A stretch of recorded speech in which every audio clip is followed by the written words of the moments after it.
Let's talk about a whiskey that was in the marketplace very, very recently.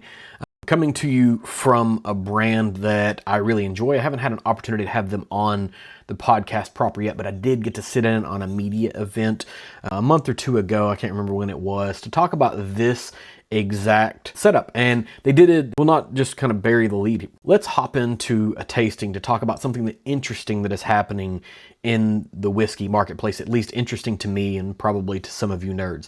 But about a month or so ago, I was able to hop on, maybe 2 months ago, I was able to hop on a media event to talk about what Milam and Greene is doing with some ideas and some hypotheses they have, hypothesize, whatever, on how aging works out. And what it actually ended up and resulted in is a thing called the Answer. And they have the Answer Kentucky and they have the Answer Texas. And basically the premise is the same whiskey is aged in two different states to see how that impacts. And I really was interested to figure out what happens here. And so I got to hop on and listen to them talk about what it was that they were doing.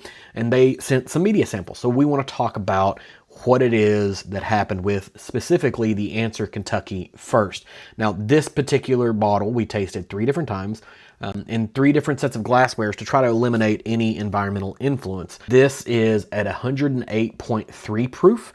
This is the one that was aged in Kentucky explicitly. And so the first tasting through, the nose gave me maple syrup, steak seasoning, and spice.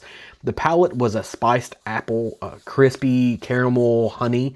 The finish moved to more of a varnish, but in a good way, or like a tea type thing. The second tasting, the nose was barbecue bark, like basted meats that is burnt and sweet and meaty, and the palate was burned fried apples. The finish was apple tea and oiled wood and a good effervescent build at the end on the tongue.